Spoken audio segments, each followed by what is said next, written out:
Good afternoon, children. Today we are going to start Lesson 5 Biosphere Part 1. So, in the previous classes, we have read about the three natural realms, that is, lithosphere, hydrosphere, and atmosphere. And this is the fourth natural realm, that is, biosphere. So, with this, we will be completing all the four natural realms. So, before starting off the video, you just open your textbook, page number 51, and get ready for the lesson. Now let us start the video. Biosphere. Already we have discussed the three natural realms. All these three natural realms comprise it together and form it as biosphere, because some of the creatures will live on water, some will be living on land, and some will be living on the air also. All these three comprise it together and form into biosphere. In this picture you can see that. So atmosphere, hydrosphere and lithosphere. So all these three comprise together and form into a sphere called as biosphere. So the earth is a unique planet. We all know that it is a special planet because no other planet have life. Only life exists on a planet called as earth, because here we have air and water. So life exists on the earth itself. And here we can see that it is inhabited by countless forms of life, from microscopic bacteria to great banyan tree, and animals like elephants, tigers, blue whales, and of course human beings. All these we can see on the earth surface, because the fact that earth has a combination of land, air and water, and a moderate temperature due to a moderate distance from the sun. Because of the proper distance from the sun only, all these things were existed on the surface of the earth. If not, this was not at all possible. According to many geographers, life itself constitutes a separate sphere called as biosphere. All the life where it exists is called as biosphere. Understand, children? And various life forms are related and depend on each other in biosphere, because one depends upon the other.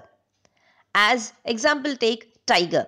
What is the food of a tiger? The other animal like deer. All these are the animals which are used as a food for the tiger. So it depends upon the other animals for food. So here life forms are related and depend on each other, and they are the part of complex food chain. You people have already known regarding the food chain, because from lower classes onwards you are reading regarding this food chain.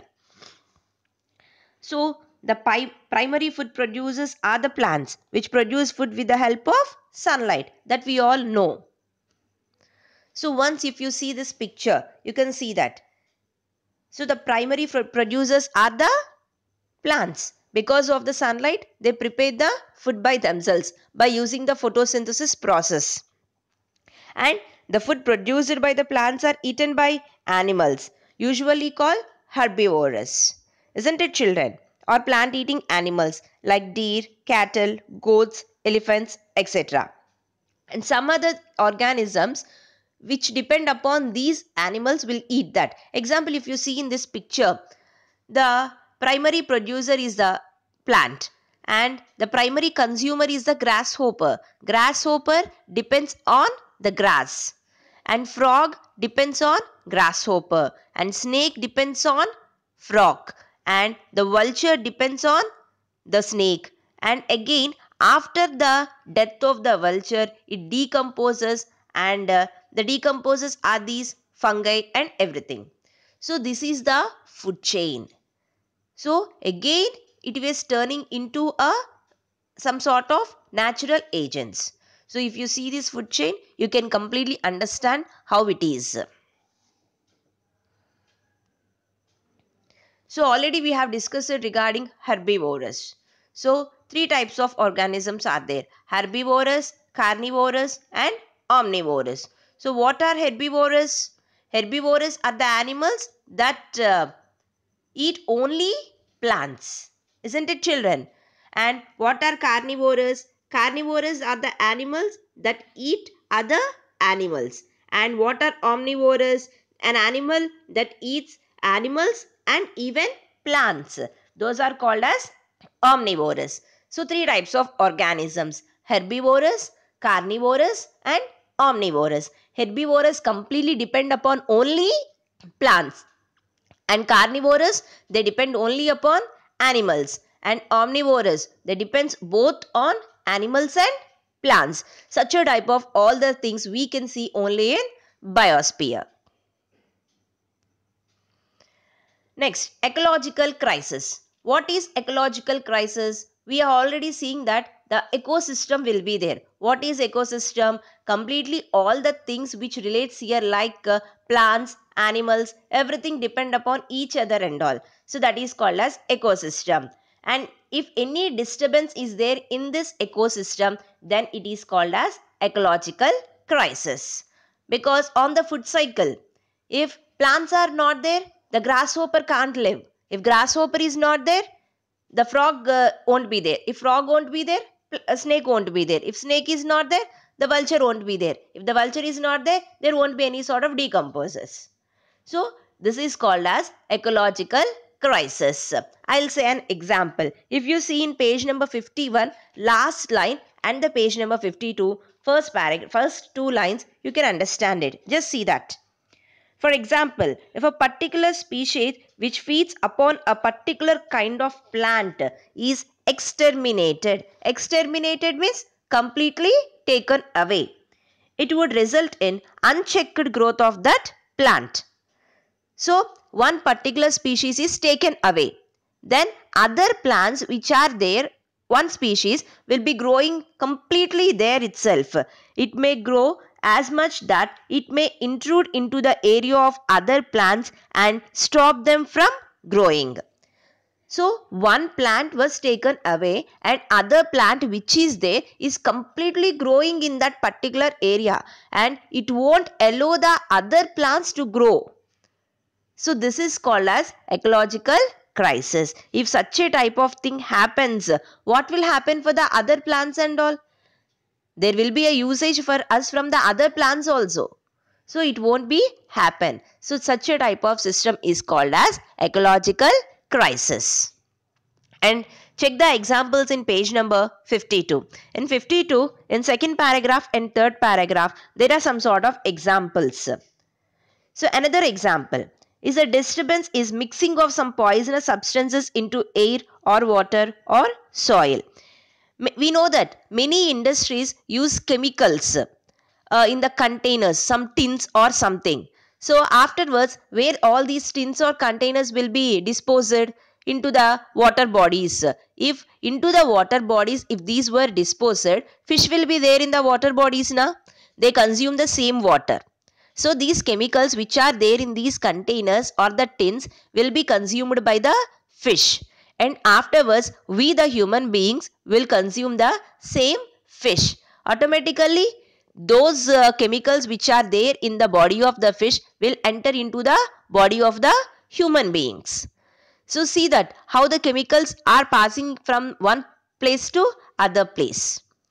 So it is polluting the water, fish and even the normal human beings. So this is one type of the disturbance which occurs in the ecosystem. And if you see the other paragraph, see I have kept the picture here. So these tins which contains the chemicals will completely dispose into the water bodies. From by the people or somewhere or the other, it will be going into the water. So almost even though it is completely used, some sort of chemical will be there inside the containers, inside this tin. So it will be mixing into the water and the same water will be consumed by the fish. Understand, children?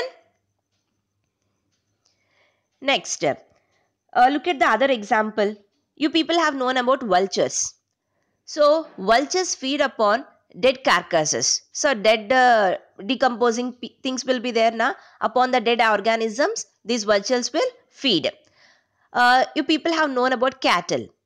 So to treat cattle, doctors used a medicine called as diclofenac. It is a medicine which is used to treat the cattle. And this medicine, even after the death of the cattle, it remains in the body of the cattle only. So after the death, these cattle will be thrown somewhere. The body will be thrown somewhere, and vultures will feed upon those dead organisms. So these vultures, when they eat the flesh of this cattle, this diclofenac will enters into the body of the vultures. So investigation suggests that farmers use a particular chemical called as diclofenac to treat cattle. When the cattle die, the flesh retains this chemical. When their flesh is consumed by vultures, diclofenac leads to kidney failure in them and they die within a week or so. In this way, vultures have come very close to extinction. Nowadays, we are unable to see many vultures here. So nowhere, we did not see any type of vultures also. So completely they came to extinct. In this picture, you can see that diclofenac warning. So carcasses containing diclofenac are poison to vultures. So protect vultures, prevent disease. Do not use diclofenac. So this is a statement which was given by the government. So it makes that how the organisms are going to extinct. Next, we are moving to the natural vegetation. So, biosphere is a part of all the three: land, air and water, which is very useful for the growth of particular natural vegetation. So, what is natural vegetation? By its own, the trees will be there and animals will be there in the forest and all these together called as natural vegetation. So here it is natural vegetation is generally classified into three broad categories. First, forest in areas of sufficient rainfall and sunshine. Second one, grasslands in regions of moderate rains. Third one, shrubs in dry regions. These are the three type of forest what we can see in this natural vegetation of the biosphere. Now let us discuss about these three. Means we can see about different types of forests and all that we are going to see now. First one, tropical evergreen forest. The name itself is saying that evergreen, every time the forest remains in green color. So hot and receive heavy rainfall. No particular dry season will be there. And trees do not shed their leaves altogether. And this is the reason they are called as evergreen. And here we can see different types of trees like hardwood trees like rosewood, ebony, mahogany are the common trees in this tropical evergreen forest. And mostly these we can see near the equatorial region because equator will have a rainfall every day. That's regions. So we can see evergreen forests in those regions. Example, Amazon rainforest. Like that. So these forests are also be called as rainforests because they completely depends upon rain only. Next, tropical deciduous forests. These are why these are called as deciduous forests. These are also be called as monsoon forests. They depends upon rain. When there is rain, at that time these forests will have a good growth. And in the dry season, they shed their leaves also. Mostly we can see these type of forests in India also. And these regions experience seasonal changes. Depending upon the season, there will be shedding of the leaves, the color of the leaves changes, all these things will happen. And trees shed their leaves in the dry season to conserve the water. And mostly we can see the hardwood trees are extremely useful for making furniture like teak, sal, neem, shisham. Such a type of trees will be seen in these forests. And we can see different types of animals also. Next, temperate evergreen forests. So again, evergreen.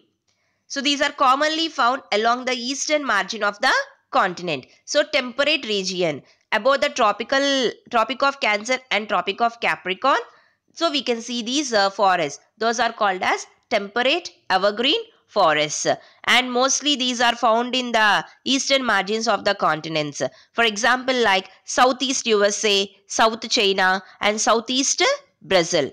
And there will be some sort of softwood trees like oak, pine, eucalyptus. All these will be found in this region. Next, temperate deciduous forests.